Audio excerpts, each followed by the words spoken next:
أنفسنا ومن سيئات أعمالنا من يهده الله فلا مضل له ومن يضلله فلا هادي له ونشهد أن لا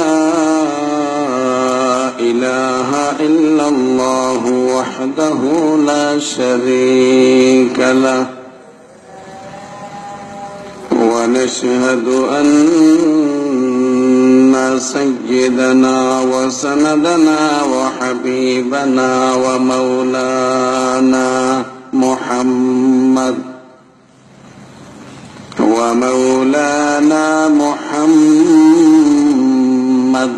عبده ورسوله صلى الله تعالى عليه وعلى آله وأصحابه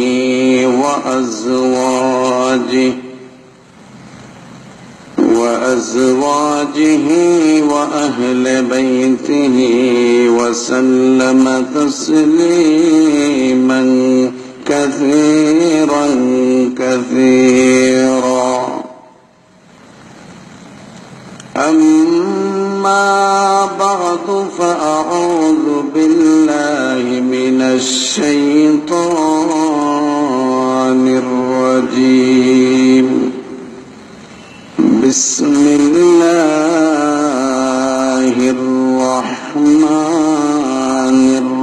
الرحيم.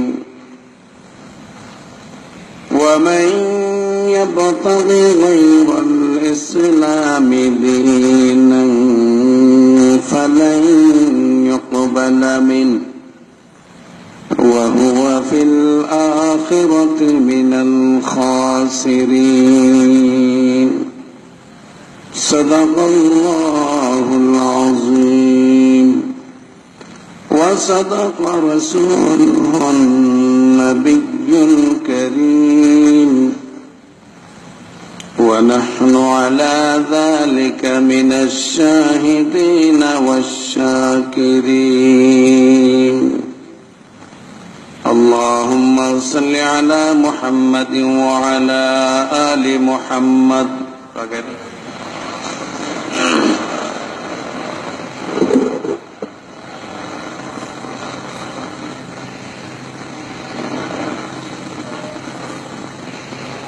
اللهم بارك على محمد وعلى آل محمد كما باركت على إبراهيم وعلى آل إبراهيم إنك حميد مجيد. আলহামদুলিল্লাহ।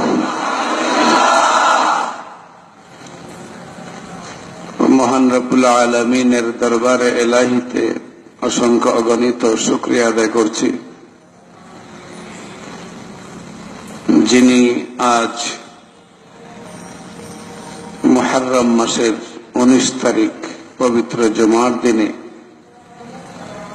জুমার নামাজ আদায়ের উদ্দেশ্যে আমাদেরকে এখানে আসার তৌফিক দিয়েছেন। শুকরিয়া আদায় করে বলি আলহামদুলিল্লাহ।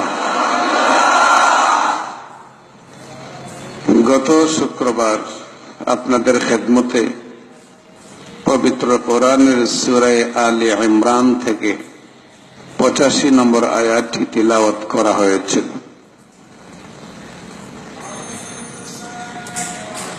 সূরা আলে ইমরানের 85 নম্বর আয়াতের অবলম্বনে ইসলাম এবং অন্যান্য মতবাদ ও ধর্মের মধ্যকার তুলনামূলক আলোচনা গত শুক্রবার করা হয়েছিল। আজকেও সেই একই আয়াত আপনাদের সামনে তিলাওয়াত করা হয়েছে।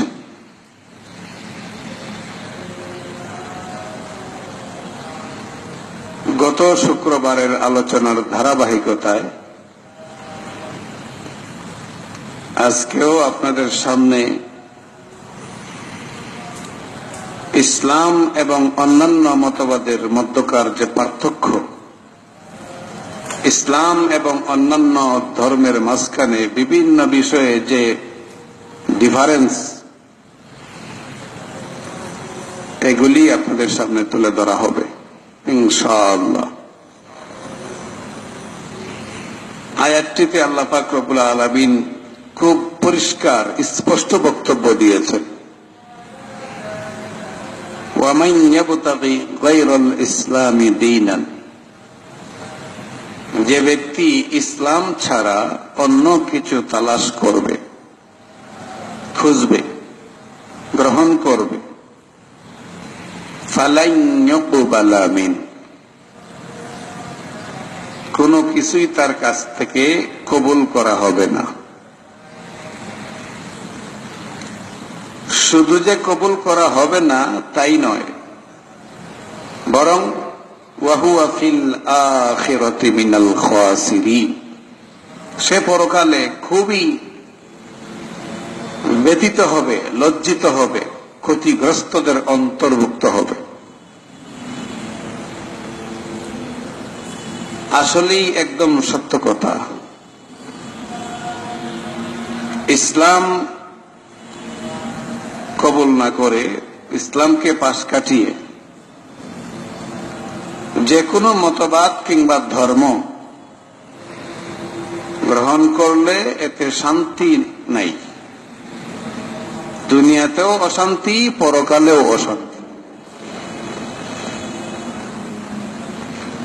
আমাদের মধ্যে অনেকে আমরা এরকম আছি, হীনমন্যতায় ভুগি।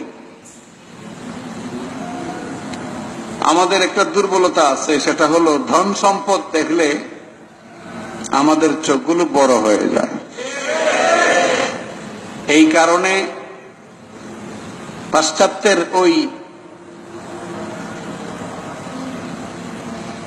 ইসলাম বিদ্বেষীদের এত সম্পদ,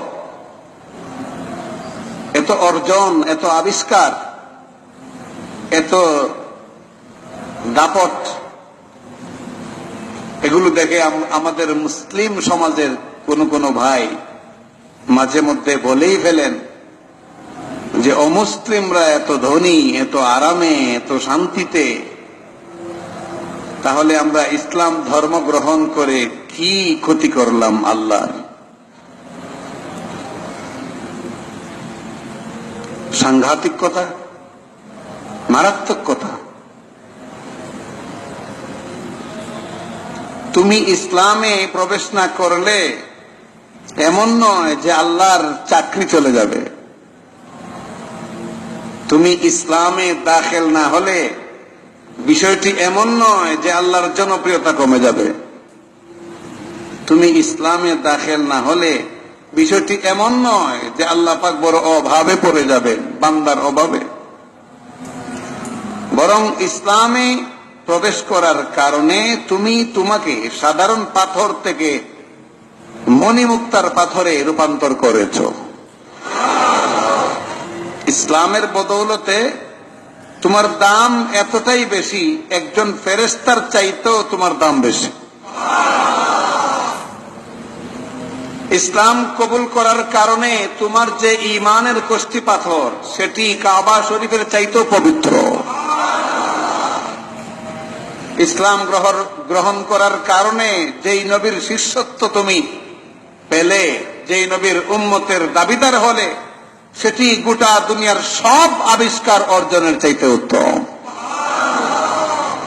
তবে কারণটা অবশ্যই জানতে হবে, অমুসলিমদের, বেঈমানদের এত যশ কেন, এত খ্যাতি তাদের কেন, এটা আমাদেরকে বুঝতে হবে ভালো করে। আমাদের জন্য শুধু দুনিয়াই, আখিরাত বলতে কিছু নাই। আওয়াজ করে বলুন। আর বেঈমান কাফেরদের জন্য দুনিয়াতে কিছুই নাই, যা আছে সব আখিরাতে। বেঈমান কাফেরদের জন্য দুনিয়াতে আল্লাহ পাক একটু জৌলস দেন। কেন দেন? সেটা দেওয়ার কারণ হইল আল্লাহ পাকের একটা নাম হইল আদেল। আল্লাহ পাকের একটা নাম কি? আদেল। আইন আলিফ দাল লাম, তার মানে হইল ইনসাফ করনেওয়ালা। আল্লাহর একটা নাম হইল ইনসাফ করনেওয়ালা, তিনি কখনো জুলুম করেন না। এই বেঈমান কাফেরদের জন্য পরকালে কল্যাণ বলতে কিছু নাই, যা আছে সব অকল্যাণ। ঠিক কিনা? এজন্য আল্লাহ পাক দুনিয়াতে এদেরকে কিছু দেয়া দেন, যাতে করে দুনিয়াটা অন্তত ভোগ করতে পারে। পরকাল তো কিছুই নেই, পরকালে তো ওদের জন্য কিছুই, একমাত্র জাহান্নাম ছাড়া।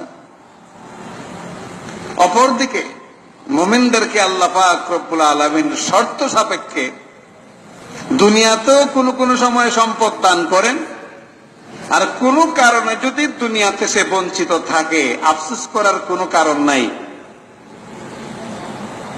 পরকালে যাওয়ার পরে লাভে আসলে আল্লাহ পাক সব জান্নাতে দিয়া দিবেন, হারাইবার কোনো ভয় নাই। কাফের মুশরিক বেঈমানদেরকে সম্পদ দেন আল্লাহ কেন? আল্লাহ ইনসাফওয়ালা। সে আমার উপর ঈমান আনে নাই বটে, কিন্তু ওর সৃষ্টিকর্তা কোনো ভগবান নয়, ওর সৃষ্টিকর্তা কোনো কৃষ্ণ নয়, ওর সৃষ্টিকর্তা কোনো দেবতা নয়, ওর সৃষ্টিকর্তা কোনো নেতা নয়, ওর সৃষ্টিকর্তা কোনো দানব নয়, ওর সৃষ্টিকর্তা আমি আল্লাহ। আমি আল্লাহ তাকে সৃষ্টি করেছি, কিন্তু শয়তানের ধোঁকায় পড়ে সে আমার সৃষ্টির কথা ভুলে গিয়েছে, যার কারণে মাথা নত করার কথা ছিল আমার পায়ের সামনে, সেটা না করে সেই মাথা নত করে সে অপদার্থ গায়রুল্লাহর সামনে। কিন্তু সে আমার বান্দা, আমি যদি না খাওয়াই ওর বাপ দাদা 14 গোষ্ঠী মিলে একটা চাউলের দানা বানাতে পারবে না। আমি যদি ওকে না খাওয়াই ওর 14 গোষ্ঠী মিলে একটা মাছের পিস তৈরি করা সম্ভব হবে না। সুতরাং যেহেতু সম্ভব হবে না, ওরা লাফালাফি যতই করুক, আমি তো আল্লাহ, আমি তো ইনসাফওয়ালা। ওরা লাফালাফি করতে পারে ওদের বিবেক বুদ্ধির অভাবের কারণে, আমার তো আর বিবেক বুদ্ধির অভাব নেই।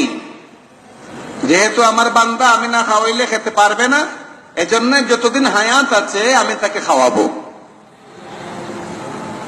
আল্লাহর ইনসাফের ভিত্তিতে যদি না খাওয়াইতেন, এই দুনিয়ার কোন একটা কাফির মুশরিক এক গ্লাস পানিও পান করার সুযোগ পাইত না।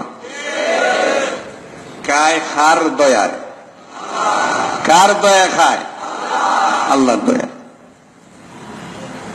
এজন্য হীনমন্যতায় ভোগার কোন কারণ নাই যে আমি মুসলমান, নামাজ পড়ি 5 বেলা, জামাতের সাথে কোরআনের তাফসীর শুনি, চিল্লাই যাই, হক্কানি পীর বুজুর্গের কাছে যাই, তারপরও আমার অভাব, তারপরেও একের পর এক আমার উপরে আঘাত, একের পর এক বিপদের হাতছানি।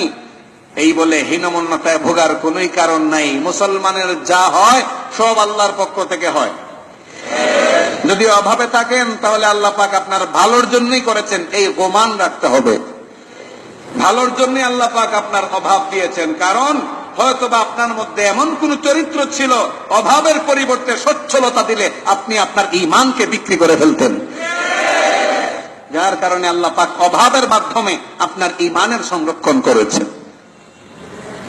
আবার এমন হতে পারে কোন ব্যক্তি, তাকে অভাব দিলে এই অভাবের প্রেক্ষাপটে সে দিশেহারা হয়ে বেঈমান হয়ে যাবে, এজন্য তার ঈমানকে হেফাজত করার জন্য আল্লাহ পাক তাকে সম্পদ দান করেছে। এটাও হতে পারে। সুতরাং হীনমন্যতায় ভোগার কোন কারণ নাই। আমরা যারা ইসলামের মধ্যে আছি, আমরাই দুনিয়ার 1 নাম্বার জাতি, প্রথম শ্রেণীর যাত্রী। আমরাই দুনিয়াতে আল্লাহ পাকের পছন্দের পাত্র। এজন্যে সব সময় আল্লাহর কাছে এই কথাটা বলা উচিত, হে আল্লাহ, জীবনের সব কিছুর বিনিময়ে তোমার কাছে ইসলাম চাই। আমার জীবন, আমার মরণ সবকিছু তোমার জন্যেই। আমার নামাজ, আমার কালেমা, আমার দান খয়রাত সব কার জন্য? কুল ইন্না সলাতি ওয়া নুসুকি ওয়া মাহইয়ায়া ওয়া মামাতি লিল্লাহি রাব্বিল আলামিন। নামাজ, কুরবানি, হায়াত, মওত সব কার জন্য? আল্লাহর জন্য। আজকে আমরা যে বিষয়গুলো বুঝতে চাইব সেটি হলো অন্যান্য ধর্ম আর ইসলামের মধ্যে বিস্তৃতির দিক থেকে কি পার্থক্য, অন্যান্য ধর্ম কতটুকুন জায়গা বিস্তার করে আছে কিংবা তাদের বক্তব্য কতটুকুন বিস্তৃত কিংবা সীমাবদ্ধ, আর ইসলামের বক্তব্য এই ব্যাপারে কতটুকুন বিস্তৃত প্রসারিত। অন্যান্য ধর্ম শুধু কেবল তাদের ধর্মীয় ব্যক্তিদেরকেই মূল্যায়ন করতে জানে। অন্যান্য ধর্ম কেবল তাদের ধর্মীয় লোকদেরই ভালো মন্দ দেখে। অন্যান্য ধর্ম কেবল তার ধর্মের আওতাধীন লোকদেরকে নিয়েই গবেষণা, পরিকল্পনা ইত্যাদি ইত্যাদি করে। ইসলাম এর চাইতে সম্পূর্ণ ব্যতিক্রম। ইসলাম গোটা জাতি নিয়ে চিন্তা করে, ইসলাম গোটা বিশ্ব নিয়ে চিন্তা করে। এজন্য ইসলাম হলো গোটা বিশ্ববাসীর ধর্ম, ইসলাম হলো গোটা জাতির ধর্ম। ইসলামের বাণীগুলো দেখুন। রাসূল করিম সাল্লাল্লাহু আলাইহি ওয়াসাল্লাম বলে, ইয়া আইয়ুহান নাস, এটা কোরআনের আয়াত, নবীজির কথাটা কোরআনের আয়াত হয়ে গেছে আল্লাহর হুকুমে। ইয়া আইয়ুহান নাস, হে মানব মণ্ডলী, ইন্নী রাসূলুল্লাহি ইলাইকুম জামিআ, আমি শুধু বাংলাদেশের জন্য নবী হয়ে আসি নাই, আমি শুধু ভারতের জন্য আসি নাই, আমি শুধু পাকিস্তানের জন্য আসি নাই, আমি শুধু আফগানিস্তানের জন্য আসি নাই, আমি শুধু আমেরিকার জন্য আসি নাই, আমি লন্ডনের জন্যই শুধু আসি নাই। ইন্নী রাসূলুল্লাহি ইলাইকুম জামিআ, হে দুনিয়াবাসী, আমি আল্লাহর পক্ষ থেকে নবী হয়ে গোটা দুনিয়াবাসী তোমরা যারা আছো সকলের জন্য প্রেরিত হয়েছি। আরো আরো আয়াতে এবং হাদিসে এটাই প্রমাণ করে ইসলামের বিস্তৃতি, চিন্তা, চেতনা, ইসলামের গবেষণা নির্দিষ্ট কোন জাতিকে কেন্দ্র করে নয়, গোটা বিশ্ববাসীকে কেন্দ্র করে। কাফাতাল লিন্নাসি বাশীরাও ওয়া নাযীরা। আরেক আয়াতে আল্লাহ পাক রব্বুল আলামিন বলেন, কাফাতাল লিন্নাসি বাশীরাও ওয়া নাযীরা, তাকে সমস্ত মানুষের জন্য সতর্ককারী এবং ভীতি প্রদানকারী হিসেবে প্রেরণ করা হয়েছে। তাকে বলতে মুহাম্মদ সাল্লাল্লাহু আলাইহি ওয়াসাল্লাম, কাফাতাল লিন্নাসি বাশীরাও ওয়া নাযীরা, কাফাতাল লিন্নাসি বাশীরাও ওয়া নাযীরা, সমগ্র মানব জাতির জন্য ভীতি প্রদানকারী এবং সতর্ককারী হিসেবে তাকে পাঠানো হয়েছে। এটি শেষ নয়, আল্লাহ পাক আরো বলেন, উদখুলু ফিস-সিলমি কাফা, উদখুলু ফিস-সিলমি কাফা, তোমরা সকলে পরিপূর্ণভাবে ইসলামে দাখিল হও। উদখুলু, উদখুলু জমার সিগা, উদখুলু ফিস-সিলমি কাফা, তোমরা পরিপূর্ণভাবে সকলে ইসলামে প্রবেশ করো। শুধু বাংলাদেশিদেরকে বলেন নাই, সৌদি আরবের লোকদেরকেই শুধু বলেন নাই। তার মানে হলো ইসলাম গণ্ডি, সীমা সবকিছুর ঊর্ধ্বে। ইসলাম তো ইসলামই, তার মোকাবেলা এখনো নাই, কিয়ামত পর্যন্ত হবে না। আরেক জায়গায় আল্লাহ বলেন, ওয়াতাসিমু বিহাবলিল্লাহি জামিআ,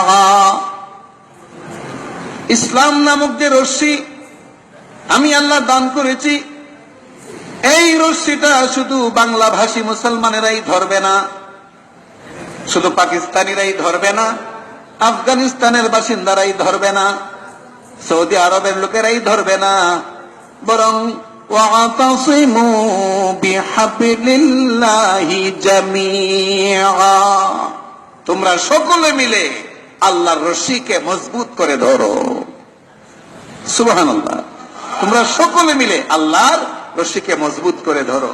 হতে পারো তুমি আজমি, হতে পারো তুমি আরবি, হতে পারো তুমি বাংলা ভাষী, হতে পারো তুমি আমেরিকান, হতে পারো তুমি অন্য যে কোনো রাষ্ট্রের, কিন্তু যেহেতু দুনিয়া আমার, গোটা দুনিয়া আমার, আমার ইসলামও গোটা দুনিয়ার সব ভূখণ্ডের জন্য। তো ইসলামের বিস্তৃতি নির্দিষ্ট কোনো জাতির উপরে নয়, ইসলামের সম্বোধন, ইসলামের আহ্বান শুধু নির্দিষ্ট কোনো জাতির উপরে নয়, বরং গোটা বিশ্ববাসীর উপরে ইসলামের আহ্বান, যার কারণে ইসলামই হলো বিশ্ব ধর্ম, আর অন্য কোন ধর্ম বিশ্ব ধর্ম নেই। আমার সাথে আপনারা কি একমত? দ্বিতীয় আরেকটা বিষয় বোঝার চেষ্টা করি। অন্যান্য ধর্ম এবং মতবাদ যা আছে, গত শুক্রবার বলেছি, আল্লাহর পক্ষ থেকে আসলো স্ব যুগে এগুলো পূর্ণাঙ্গ ছিল, কিন্তু অন্যান্য যুগে এর কোনো কার্যকারিতা নেই। যেমন এখন মুসা আলাইহিস সালামের শরীয়তের কোনো কার্যকারিতা আছে? এখন ঈসা আলাইহিস সালামের শরীয়তের কোনো কার্যকারিতা আছে? এখন নূহ পয়গম্বরের শরীয়তের কোনো কথা চালু আছে? এখন এই হারুন আলাইহিস সালামের জমানার কোনো কথা কি এখন আছে? নাই। কার্যকারিতা প্রত্যেকের স্ব যুগে ছিল, পরবর্তীতে বিলুপ্ত হয়ে গেছে। কিন্তু ইসলামী পূর্ণাঙ্গ জীবন ব্যবস্থার নাম, ইসলামী পূর্ণাঙ্গ ধর্মের নাম, ইসলামী পূর্ণাঙ্গ জীবন ব্যবস্থার নাম, যার মধ্যে অপূর্ণ বলতে কিছু নাই। অপূর্ণ বলতে কিছু নাই। অন্য কোন মতবাদ পূর্ণাঙ্গ নয়, ইসলামই একমাত্র পূর্ণাঙ্গ। কোন ক্ষেত্রে? মানুষের জীবন ব্যবস্থা, রীতি, মানুষের জীবন ব্যবস্থার ব্যবস্থাপনা পদ্ধতি একমাত্র পূর্ণাঙ্গ রূপে ইসলামই প্রণয়ন করতে পেরেছে। একটা শিশু জন্ম লাভ করার পর থেকে নিয়ে মৃত্যু পর্যন্ত, এরপরে মৃত্যুর পরে হাসরের মাঠে দণ্ডায়মান হওয়া পর্যন্ত, হাসরের মাঠে দণ্ডায়মান হয়ে সেখানে হিসাব নিকাশ হয়ে জান্নাত জাহান্নাম যাওয়া পর্যন্ত, এই যে একটা শিশু বেচারার গোটা জীবন, এই গোটা জীবনের একটা সাইনও এমন নাই যেখানে ইসলামের দিক নির্দেশনা নাই। কথাটা মনে হয় আপনারা বুঝেন নাই। একটা লোক জন্ম নিল, জন্ম নেওয়ার পর থেকে নিয়ে মৃত্যু পর্যন্ত, মৃত্যুর পরে আরো ঘটনা ঘটবে কি ঘটবে না? কবর আছে না নাই? সেখানেও বিশেষ একটা সময় দিতে হবে কি হবে না? তারপরে হাসর মাঠ কায়েম হবে, সেখানে দণ্ডায়মান হওয়া, মিজানের পাল্লায় সেই আমল নামা ওজন করা হবে, সবশেষে জান্নাত কিংবা জাহান্নাম। এই যে বিশাল জীবন, জন্মের পর থেকে নিয়ে এই বিশাল জীবনের ভিতরে একটা সেকেন্ডেরও এমন কোন ফাঁক নাই যেখানে ইসলামের কোনো আহ্বান নাই, ইসলামের কোনো দিক নির্দেশনা নাই। এই কথাটা কেউ যদি বিশ্বাস না করে খাঁটি মুমিন হতে পারবে না, সম্ভব নয়। আমার প্রাণের ভাইরা, রান্না ঘরে আমার মা, আমার বোন, আমার স্ত্রী কেমনে রান্না করবে, সেখানে ইসলামের দিক নির্দেশনা আছে না নাই? আছে না নাই? কি দিক নির্দেশনা? হে মহিলা, তুমি রান্না করো, কিন্তু অযথা আগুন জ্বালিয়ে রেখো না। হে মহিলা, তুমি রান্না করো, প্রয়োজন নেই এমন কাজ করবা না, প্রয়োজনের বাইরে পানি অপচয় করবা না। হে মহিলা, রান্না করো, কিন্তু এমন কোন কাজ করবা না যেটা রান্নার সাথে সাংঘর্ষিক। এই দিক নির্দেশনা ইসলাম দেয় কি দেয় না? তো রান্না ঘরেও দেখা যায় ইসলাম আছে, আছে না নাই? আছে না নাই? রান্না ঘরেও ইসলাম আছে। হে মহিলা, তোমার সামনে গোশত এসেছে, ভালো করে স্বামীর কাছ থেকে জেনে নাও বিসমিল্লাহ বলে জবাই করা গরুর গোশত কিনা, ভালো করে জেনে নাও মরা মুরগি না তো আবার জিন্দা মুরগি, তো বিসমিল্লাহ বলে জবাই করা হয়েছে। এই সব বিষয়গুলো জেনে তারপরে তুমি রান্না শুরু করো, তোমার রান্নাটাও আল্লাহর দরবারে ইবাদত হয়ে যাবে। রান্নাটাও আল্লাহর দরবারে কি হবে? এইভাবে রান্নাঘর থেকে শুরু হলো। আমার প্রাণের ভাইরা, গণভবন পর্যন্ত ইসলামের দিক নির্দেশনা আছে না না? কদিন আগে আমাকে এক ভাই বললেন, হুজুর অন্তিম মুহূর্ত, খুব কঠিন কাল চলছে, তো আপনি এই রাজনীতির কথা বলবেন না, কারণ ইসলামে তো রাজনীতি নাই। আপনার চাইতে যারা বড় তাদের মুখ থেকে শুনেছি ইসলামে নাকি রাজনীতি নাই। ওই লোকটা আমাকে বলেছে, আমি তাকে জবাব দিলাম, মিয়া ইসলামে রাজনীতি নাই, এই কথাটা আপনাকে কোন ওয়াইজ বলছে? এই কথাটা কোন মোল্লা মুন্সি বলছে? যদি বলে থাকে সেই ইসলামের সবচেয়ে বড় দুশমন। ইসলামে রাজনীতি যদি না থাকে তো ইসলাম কমপ্লিট কোড অফ লাইফ হবে কেমনে? পূর্ণাঙ্গ জীবন বিধান বলেছেন আল্লাহ রসুল এবং আল্লাহ। ইসলামে কি বলছেন? আল-ইয়াউমা আকমালতু লাকুম দীনাকুম ওয়া আতমামতু আলাইকুম নি'মাতি ওয়া রাদিতু লাকুমুল ইসলাম দীনা। এই আয়াতের মধ্যে কি বলা হয়েছে? এই আয়াতের মধ্যে তো আছে, আজ আমি তোমাদের দিনকে পরিপূর্ণ করলাম। আমার প্রাণের ভাইরা, রাজনৈতিক জীবন এটা মানুষের জীবন না পশু ছাগলের জীবন? মানুষের জীবনের একটা অংশ না পশু ছাগল পাগলের একটা অংশ? এটা তো মানুষের জীবনেরই একটা অংশ। রাজনীতি নাকি বাঘেরা রাজনীতি করে, নাকি সিংহেরা রাজনীতি করে, নাকি রাজা হাঁসেরা রাজনীতি করে? রাজনীতি তো মানুষই করে। মানুষের জীবনে রাজনীতি যদি একটা অংশ হয়ে থাকে, আল্লাহ রাসূল সাল্লাল্লাহু আলাইহি ওয়াসাল্লাম বলেছেন এবং আল্লাহ কোরআনে বলেছেন যে পরিষ্কার ইসলাম হলো পূর্ণাঙ্গ জীবন বিধান। সুতরাং একটা মুসলমান ইসলাম যখন কবুল করলো, সে যখন রাজনীতি করতে যাবে সেখানেও তার ইসলামের বক্তব্য আছে, ইসলামের দিক নির্দেশনা আছে। ইসলামকে পাশ কাটিয়ে সে যদি রাজনীতি করে, সে যদি সেখানে ইসলামকে পাশ কাটিয়ে এইরকম পলিসি করে, মানে সিয়াসত করে, তাহলে তার সিয়াসত, তাহলে তার রাজনীতি এটা বরকত শূন্য হবে। শুধু বরকত শূন্যই নয়, আজকে আমরা দিবালুকের মতো স্পষ্ট দেখছি আমার প্রাণের ভাইরা, যাদের ভিতরে ইসলামের কোনো বালাই নাই, এদেরকে দিয়ে সমাজের কোনো কাজ হয় না, দেশের কোনো কাজ হয় না। রেশনের চাউল আসে, সব বিক্রি কইরা নিজের পেটে দেয়। যদি ইসলামের অনুভূতি ভিতরে থাকতো তাহলে গরিবের হক মেরে খেতে পারত না। এইভাবে বলা উচিত নয় ইসলামের রাজনীতি নেই। যদি ইসলামের রাজনীতি নাই থাকতো, মদিনা রাষ্ট্র গঠন করেছিল কে? মদিনা রাষ্ট্র, এটা রাষ্ট্র ছিল কি রাষ্ট্র ছিল না? আমাদের বাংলাদেশটা বেশি বড় না উমরের সেই দেশটা বেশি বড় ছিল? হযরত উমর অর্ধজাহান শাসন করেছেন, এটা কি দেশ ছিল না? সুলাইমান পয়গম্বর একজন নবী ছিলেন, ছিলেন কি ছিলেন না? সাথে সাথে একজন বাদশাহ ছিলেন। তো বাদশাহ যারা হয় রাজনীতি ছাড়াই হয়। আরো জুড়ে বলেন, বাদশাহ যারা হয় রাজনীতি ছাড়াই হয়। ইসলামে অবশ্যই রাজনীতি আছে। কেউ যদি অবিশ্বাস করে, বিশ্বাস করে না, পরিপূর্ণ মুমিন হতে পারবে না। তবে কথা আছে, কথা হইল ইসলামের নাম ভাঙ্গাইয়া, ইসলামের নাম ভাঙ্গাইয়া ভণ্ড রাজনীতির সুযোগ ইসলামে নাই। ইসলামের নাম ভাঙ্গাইয়া, মাথায় টুপি দিয়া, পাঞ্জাবি পরিধান করে, দাড়ি রেখে, ইসলামী একটা নাম দিয়া ওই দলের লোকেরা যদি খারাপি করে, ওই দলের লোকেরা যদি অনিসলামিক কার্যকলাপ করে, ওই দলের লোকেরা যদি মানবতার বিরুদ্ধে কাজ করে, অবশ্যই এমন রাজনীতি ইসলাম গ্রহণ করে না। আওয়াজ করে বলুন ঠিক না? দুই কথা কি, ইসলামের রাজনীতি নাই, ইসলামের রাজনীতি নাই, আর ইসলামের নামে ভণ্ড রাজনীতি সিদ্ধ নয়। দুই কথা কি এক? আকাশ পাতাল ব্যবধান। এক কথায় ঈমান চলে যাবার সম্ভাবনা আছে, আরেক কথায় ইসলামকে অক্ষুণ্ণ রাখার ব্যবস্থা আছে। ইসলামে অবশ্যই রাজনীতি আছে, তবে রাজনীতির নাম করে ভণ্ডামি করা, ইসলামের নাম ভাঙ্গাইয়া পেটনীতি, এই সুযোগ ইসলামে নাই। এই সুযোগ ইসলামে নাই। বাকি ইসলামে রাজনীতি, আর শুধু রাজনীতি কেন, যত নীতি আছে, সমাজ নীতি, পরিবার নীতি, দাম্পত্য নীতি, যত নীতি আছে, কোন নীতি এমন নয় যার মধ্যে ইসলামের কোন আঙ্গুল নির্দেশ নাই। আছে নাকি এমন কোন নীতি? আছে নাকি এমন কোন নীতি যে এই নীতির উপরে ইসলামের কোনো বক্তব্য নাই? ইসলামের বক্তব্য আছে, হ্যাঁ, মানুষ মানে না।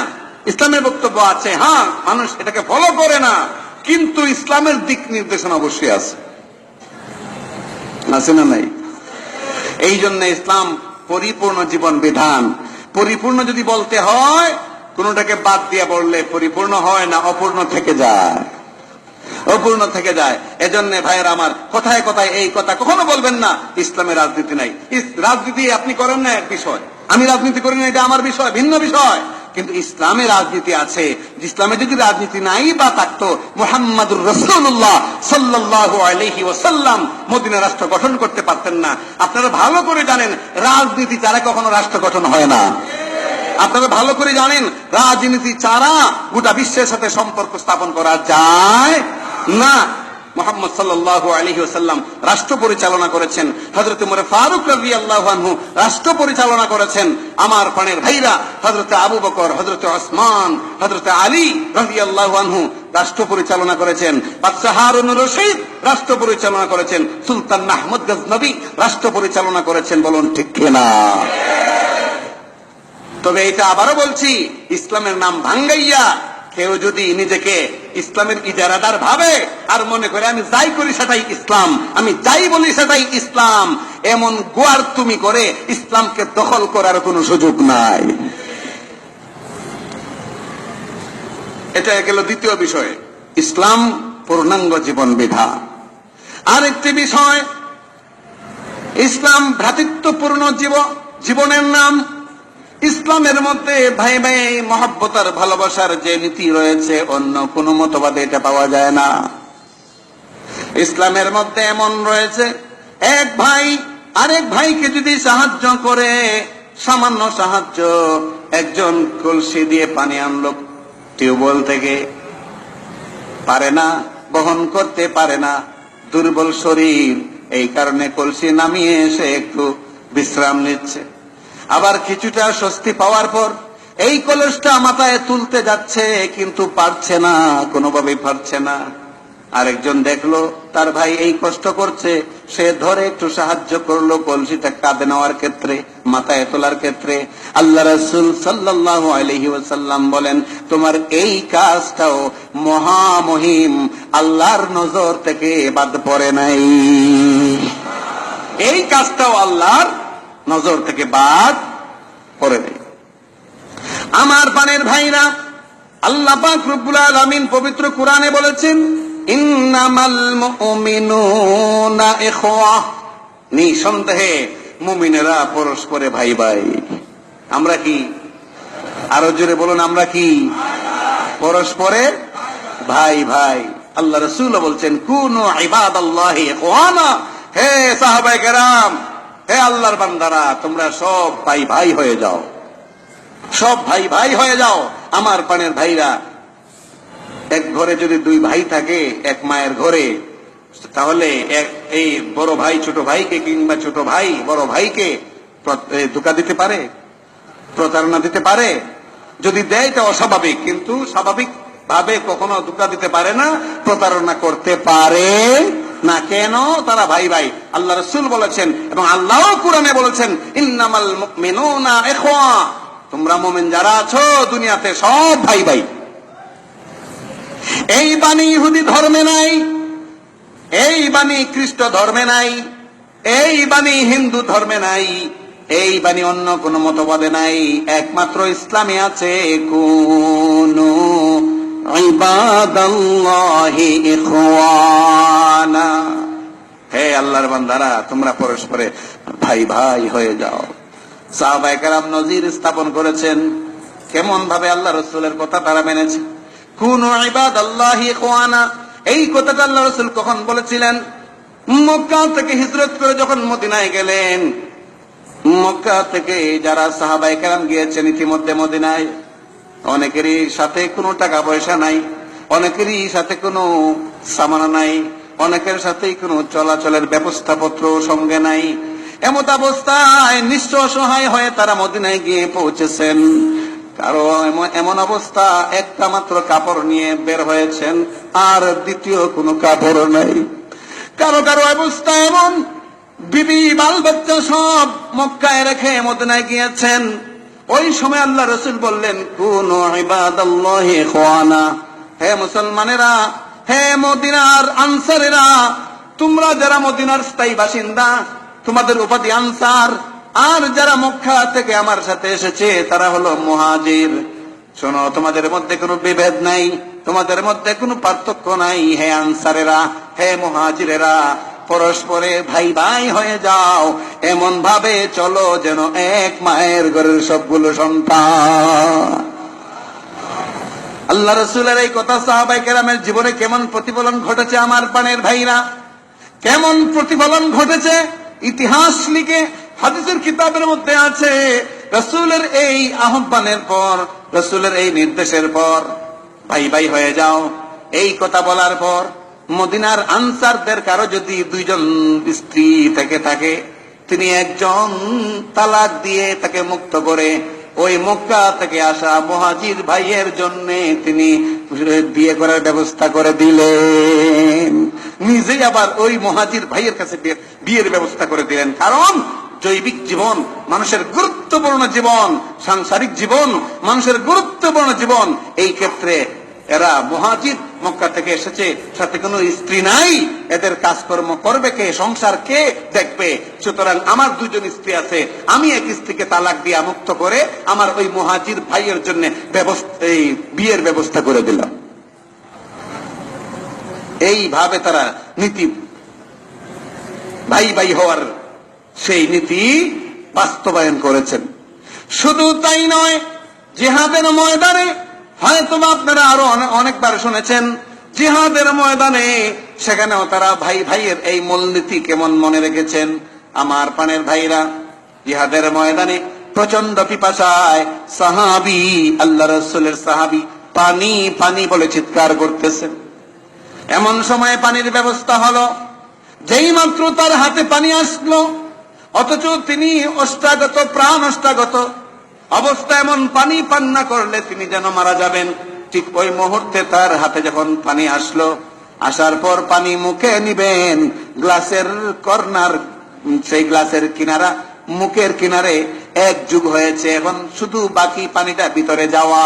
ঠিক ওই মুহূর্তে পার্শ্ব থেকে আরেক ভাই, মুসলিম ভাই, সে পানি পানি বলে চিৎকার করার কারণে ওই পানির অভাবে প্রথম ব্যক্তি, ওই পানির চরম পিপাসার প্রথম ব্যক্তি দ্বিতীয় ব্যক্তির দিকে ইঙ্গিত করে বলতেছে, ওই ভাইকে পানি দাও, আমার চাইতে মনে হয় তার প্রয়োজনটা বেশি। ওই দ্বিতীয় ব্যক্তির কাছে যাওয়ার পরে তার হাতে পানি দেওয়া হলো, পানি মুখে নিবে, এমন সময় তৃতীয় আরেকজন পানি পানি বলে চিৎকার করতেছে, রক্তাক্ত হয়ে জমিনে পড়ে আছে, যুদ্ধের ময়দানে আহত হয়ে রক্ত ঝরছে, পানি পানি বলে চিৎকার করছে। ওই মুহূর্তে তৃতীয় ব্যক্তিও বলল, ভাই আমাকে না দিয়ে আমার ওই ভাইকে দাও, যে আমার মনে হয় আমার চাইতে তার পানির পিপাসা বেশি লেগেছে। হ্যাঁ মুসলমানেরা, এগুলো শুধু ঘটনা শোনার জন্যই বলা হয় না, এগুলো শুধু শোনার জন্যই বসা হয় না, একটু চিন্তা ভাবনা করা দরকার। তারাও তো আমার মুসলমান ভাই, তারাও তো আমার এই ইসলামের বাসিন্দাই ছিলেন, ইসলামের দাবিদারি ছিলেন। তারা কেমন আর আমরা কেমন? 5 টাকার জন্যে আজকে ছুরি বসাইয়া দেয়, 10 টাকার জন্যে মেরে ফেলে, 100 টাকার জন্যে তাকে গুম করে ফেলে, খুন করে ফেলে। ও আমার প্রাণের ভাইরা, এটা মুসলমানের কাজ নয়, এই সিস্টেম ইহুদি খ্রিস্টানেরা সাপ্লাই করেছে। এই অবস্থায় 7 জন সাহাবী পর্যন্ত পানির গ্লাস নিয়ে যাওয়া হলো, কেউ পান করলেন না। আমার ওই ভাই পানির পিপাসা হয়তো তার বেশি, এই বলে 7 জন দিলেন, ফিরাইয়া দিলেন। সর্বশেষ 7ম জনের কাছে যাওয়ার পর তিনি আসলে মারাই গেলেন ইতিমধ্যে পানির পিপাসায়। আমার প্রাণের ভাইরা, এইবার প্রথম ব্যক্তির কাছে আবার পানির গ্লাস নিয়ে আসা হলো, দেখা গেল তিনিও দুনিয়াতে নাই, ইতিমধ্যে পানির পিপাসায় বিদায় হয়ে গেছেন। দ্বিতীয় জনের কাছে আসা হলো, তিনিও দুনিয়াতে নাই, পানির পিপাসায় তিনিও ইতিমধ্যে বিদায় হয়ে গেছেন। তৃতীয় ব্যক্তির কাছে আসা হলো, তিনিও মারা গেছেন। এইভাবে সবাই ইন্তেকাল করেছেন পানির পিপাসায় তৃষ্ণার্ত হইয়া। এরপরও তৃষ্ণার্ত মুহূর্তে পানি পান করেন নাই, আমার আরেক ভাইয়ের প্রয়োজনটা বেশি হতে পারে সেই জিনিসটা ভেবে। কুনু ইবাদাল্লাহি ইখওয়ানা। এইভাবে সাহাবায়ে কেরাম ভাই ভাই হওয়ার নীতি বাস্তবায়ন করেছেন। আজকে অবস্থা কি? আজকে ভাই ভাই, এক মায়ের ঘরে দুই ভাই বিল্ডিং করবে, বাড়ি করবে, সামান্য জায়গা নিয়ে গোটা মহল্লার যত মুরব্বী আছে, গোটা মহল্লার যত সমাজকর্তা আছে, গোটা মহল্লার যত মানুষ আছে, সবার কানে এই ঝগড়ার খবর পৌঁছাইয়া দেওয়া হয়। তারপরেও এক আঙ্গুল জায়গা, এক সুতা জায়গার ব্যাপারে কোনো নমনীয়তা নাই। খুব কি বেশি বলে ফেললাম না? বাস্তব এমন ঘটনা হাজারো ঘটতেছে, বাস্তব এমন ঘটনা হাজারো ঘটতেছে। ভ্রাতৃত্ব বন্ধনের ক্ষেত্রে ইসলাম এমন নজির স্থাপন করেছে যা অন্য কোন ধর্ম, অন্য কোন মতবাদ এমন নজির স্থাপন করতে পারে নাই। এরপরে ইসলামী যে আইন, এই আইন মানব রচিত আইনের সাথে তুলনা করলে আসমান জমিন পার্থক্য।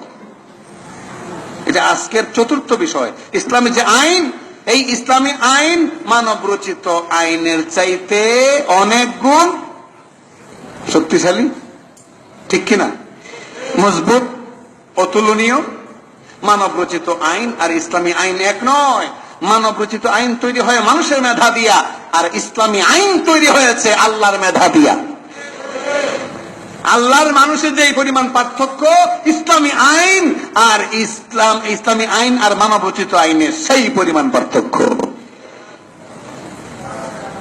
মানব রচিত আইন মানুষের বিবেক বুদ্ধি এগুলো বিবেচনা করে তৈরি করা হয়। কিছুদিন পরে দেখা যায় এই আইন আর চলে না, তখন আইন আবার পরিবর্তন করতে হয়। আর যদি মনে হয় কিছু বুঝেন না আপনারা, আইন পরিবর্তন করে কি করে না? 10 বছর আগে ছিল এক আইন, 10 বছর পরে এখন আর এক আইন। বলেন ঠিক কিনা? একবার একটা আইন তৈরি করে মনে হয় যেন এই আইন দ্বারা অনেক ফায়দা হবে, দীর্ঘকাল পর্যন্ত চলবে। কিন্তু 2 বছর যাওয়ার পরে এই আইনের মধ্যে বিভিন্ন রকম ফাঁকফোকর তৈরি হয়ে যায়। এই আইনের উপরে ছোট্ট কলম দিয়া সামান্য একটু আঁচড় দিলেই গাইন হয়ে যায়। আইনের উপরে সামান্য নোক্তা দিলে কি হয়ে যায়? গাইন হয়ে যায়। তখন কি হয়?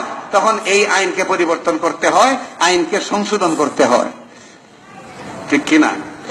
কিন্তু আমার প্রাণের ভাইরা, ইসলামী আইন 1400 বছর আগে মদিনায় যেভাবে প্রণীত হয়েছিল, আজও সেভাবেই প্রণীত আছে। লেনদেনের ব্যাপারে, দাম্পত্য জীবনের ব্যাপারে, ব্যবসা বাণিজ্যের ব্যাপারে, রাজনীতির ব্যাপারে, সমাজনীতির ব্যাপারে ইসলামী আইন যেভাবে প্রণয়ন করা হয়েছিল 1400 বছর আগে, ঠিক এমনি ভাবে আছে। রদ বদলের কোনো সুযোগ নাই। আর সুযোগ তো তখনই আসে যখন এর মধ্যে কোনো ঘাটতি আসে। ইসলামী আইনে কোনো ঘাটতিও নাই, যার কারণে পরিবর্তন কিংবা সংশোধনেরও কোনো দাবি প্রযোজ্য নয়। ইসলামী আইন বরং যেদিন থেকে প্রণীত হয়েছে কিয়ামত পর্যন্ত সমহিমায় বুক টান করে পৃথিবীতে দাঁড়িয়ে থাকবে। তার বুকে আছর করে ভুল আছে, গলত আছে এমন কথা প্রমাণিত করার কোন বাপের বেটা দুনিয়াতে জন্ম লাভ অতীতও করে নাই, এখনো নাই, কিয়ামত পর্যন্ত কেউ করবে না। মানব রচিত আইন আর আল্লাহর বিধান, আল্লাহর আইনে পার্থক্য কতটুকু, শান্তি আর অশান্তি কতটুকু বোঝার জন্য একটা উদাহরণ দেই। এক লোক বাসে উঠলো গাড়িতে, তো গাড়িতে ওঠার পর তার একটা অভ্যাস ছিল আবার যে ঘন ঘন যদি সিগারেট পান না করে তাহলে তার যাত্রাও শুভ হয়, ঘুমও শুভ হয়, নাস্তাও শুভ হয়। এই জন্য কোন কোন ভদ্রলোক আছেন ঘুম থেকে উঠে, ফজর তো গেছে আরো 1.5-2 ঘন্টা আগে, 3 ঘন্টা আগে, ঘুম থেকে উঠে সরাসরি বাথরুমে চলে যান। যাওয়ার সময় অন্য কিছু নিতে ভুল করেন বা না করেন, কিন্তু সিগারেট একটা ধরাইয়া নিতে ভুল করেন না। এমন কিছু লোক আল্লাহর এই জমিনে আছে না নাই? এই লোকটার অভ্যাস ছিল, তিনি সিগারেট পান না করে থাকতে পারতেন না। তো গাড়িতে উঠেই তিনি সিগারেট ধরাইলেন। পাশেই ছিলেন এক ভদ্রলোক, তিনি সিগারেটের গন্ধ পান করবেন দূরের কথা, গন্ধ সহ্য করতে পারেন না। যারা সিগারেট পান করে না, এরা ধূমপায়ীর মুখের দুর্গন্ধটা এদের কাছে পৃথিবীর সবচেয়ে খারাপ দুর্গন্ধ মনে হয়। যারা ধূমপান করেন তারা তো বুঝেন না, তারা মনে করেন আমি তো ব্রাশ করে এসেছি, আমি তো কুলি করে এসেছি। ধূমপান করার পরে কুলি ব্রাশ যাই করেন না কেন, সেই জাতীয় গন্ধ আর দূর হয় না মুখ থেকে। পাশের লোকটা ধূমপায়ী নয়, এই কারণে তার খুব অসহ্য হলো, অসহ্য মনে হতে লাগলো। সে তখন বলল, ভাই আপনি তো কাপড় চোপড়ে মনে হয় অনেক শিক্ষিত, কাপড় চোপড়ে ভাবসাবে মনে হয় আপনি মাশাআল্লাহ অনেক কিছু বুঝেন, তো আপনি কি দেখেন না আপনার মাথার উপরে লেখা আছে গাড়িতে ধূমপান নিষেধ? এটা দেখেন নাই? আপনি ধূমপান করলেন কেন, সিগারেট ধরালেন কেন? মানব রচিত আইনের সুফল দেখেন। ধূমপায়ী তখন বলল, ভাই আমাকে যেইভাবে নসিহত করলা, মাথার উপরে লেখা আছে বলে আমাকে যেইভাবে তুমি শাসাইলা, এতে মনে হয় তুমিও খুব কম শিক্ষিত নও, তুমিও অনেক বড় শিক্ষিত। তুমি কি দেখো না তোমার মাথার উপরে লেখা আছে কোন অভিযোগ থাকলে ড্রাইভারকে জানান। কোন অভিযোগ থাকলে, হ্যাঁ মিয়া সিগারেট পান করলে আমি করছি, আমার বলবেন কেন? এটা আপনার অভিযোগ, অভিযোগ থাকলে আপনি ড্রাইভারকে বলেন। ওই শিক্ষিত লোকটা ভাবলো আসলে তো ঠিক, অভিযোগ তো ড্রাইভারকে বলা উচিত। এজন্য এসে সিট থেকে উঠে ড্রাইভারের দিকে যখন রওনা হলো, হেল্পার দৌড়ে এসে বলল, ঘটনা কি, কোথায় যাচ্ছে? এই লোকটা বলল, ভাই ড্রাইভারের কাছে অভিযোগ দিতে যাচ্ছি, অভিযোগ দিতে যাচ্ছি, ওই লোক ধূমপান করেছে, আমার ভালো লাগে না, ড্রাইভারের কাছে অভিযোগ করতে যাচ্ছি। ঠিক মানব রচিত আইনে দেখেন কেমন সুফল। ওই মুহূর্তে হেল্পার বলল, স্যার কাপড় চোপড়ে মনে হয় তো আপনি কোন কলেজের প্রভাষক, আর না হয় কোন মাস্টার, কিন্তু আপনি কি দেখেন না ড্রাইভারের মাথার উপরে লেখা আছে চলন্ত অবস্থায় কথা বলা নিষেধ। চলন্ত অবস্থায় কথা বলা নিষেধ। এখন এই শিক্ষিত লোকটা দেখলো ঠিকই তো, সে তো গাড়ি ড্রাইভ করছে, এই অবস্থায় আমি কথা বলা ঠিক নয়।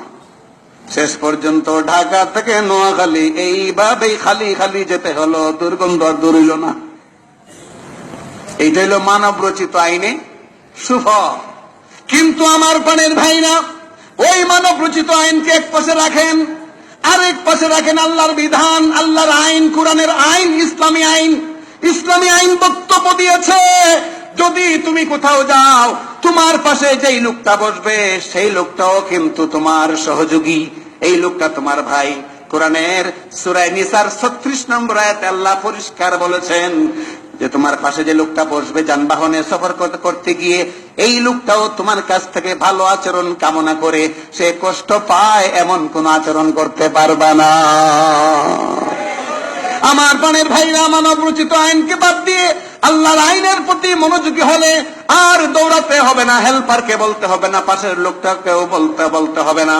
আল্লাহর আইন যদি মানুষ মেনে নেয়, অটোমেটিকলি শুধু সমাজে নয়, শুধু দেশে নয়, গোটা বিশ্বে এমন শান্তি বিরাজ করবে যে শান্তির সাথে তুলনা করার মতো কোন মডেল দুনিয়াতে খুঁজে পাওয়া যাবে না। কোন মডেল দুনিয়াতে খুঁজে পাওয়া যাবে না।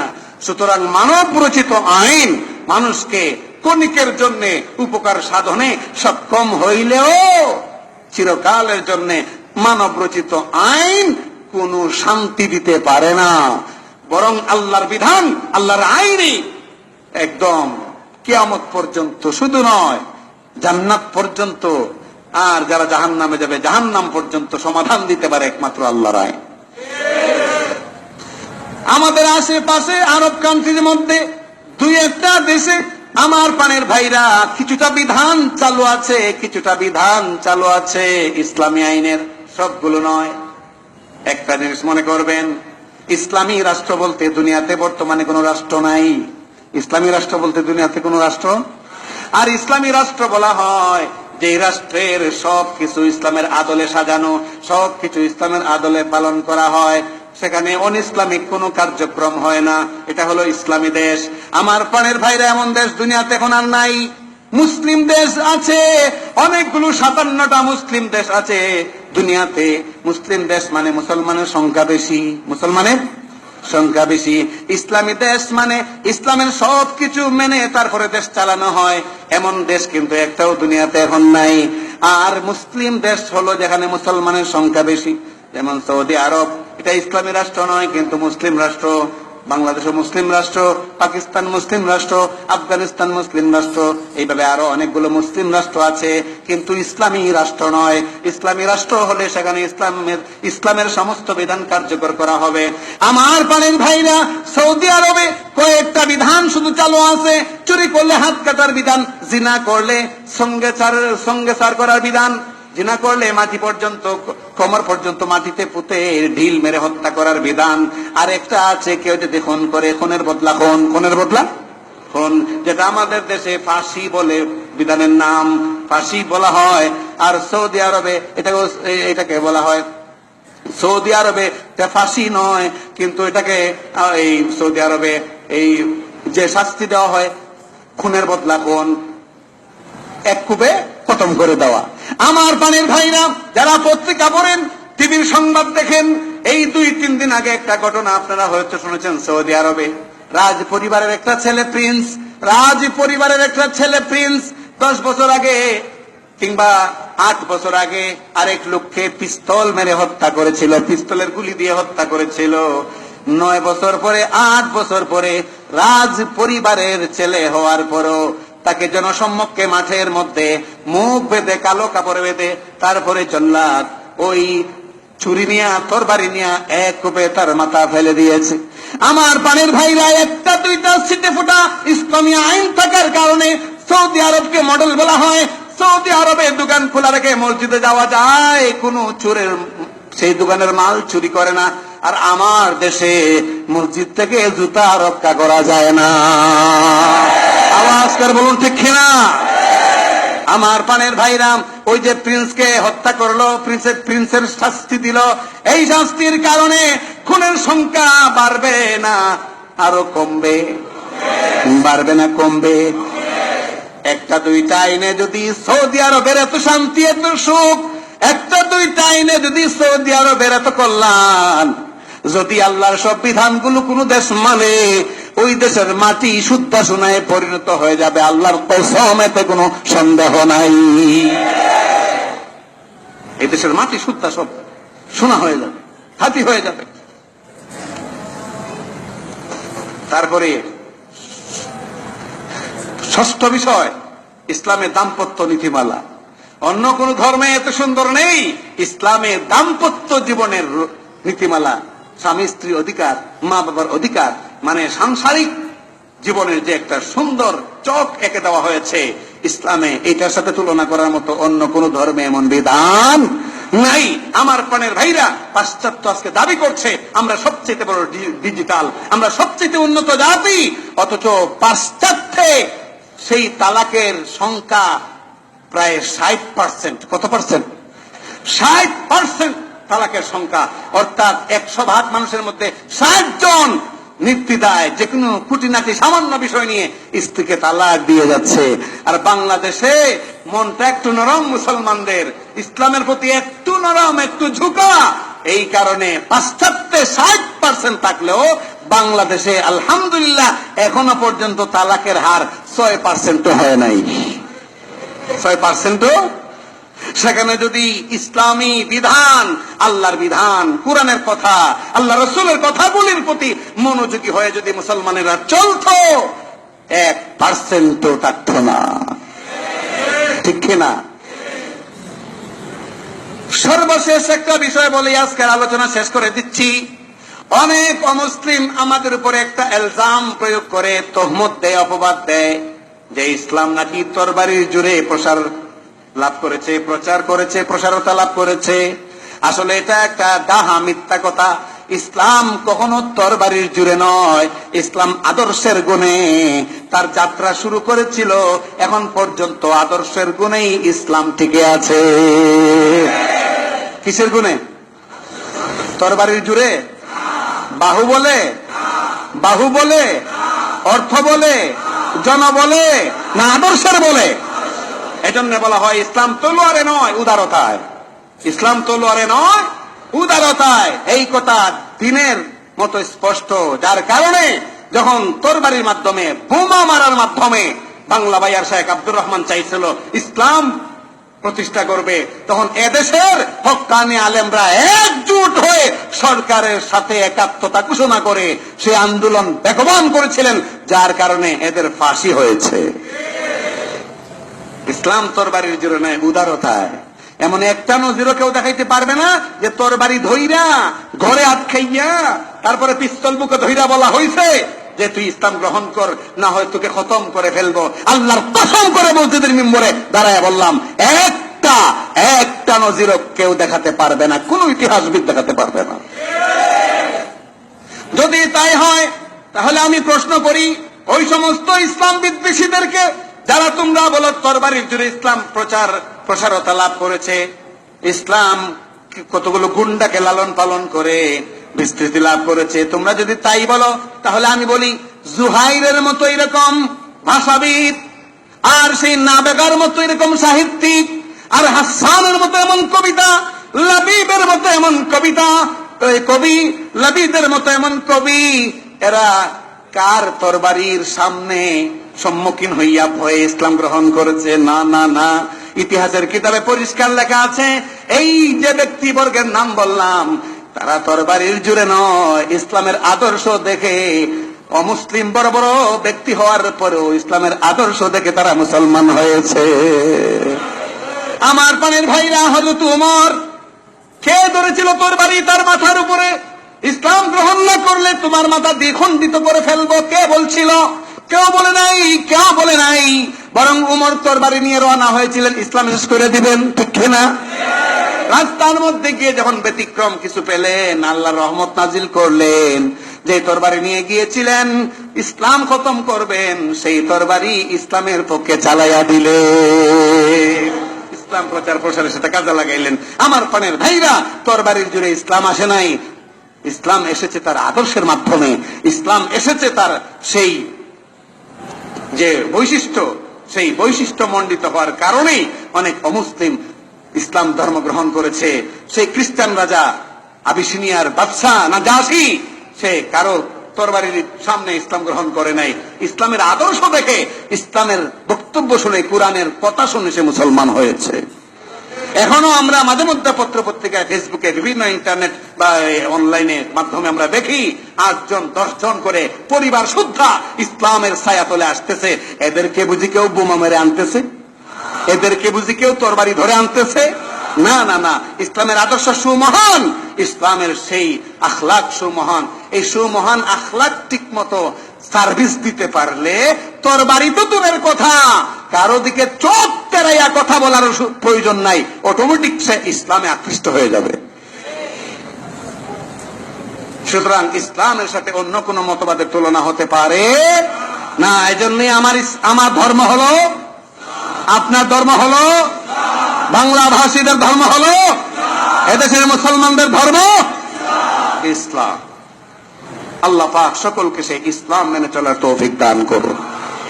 ভালো করে জীবনের প্রত্যেকটা পরতে পরতে ইসলামকে কায়েম করার তৌফিক দান করুন।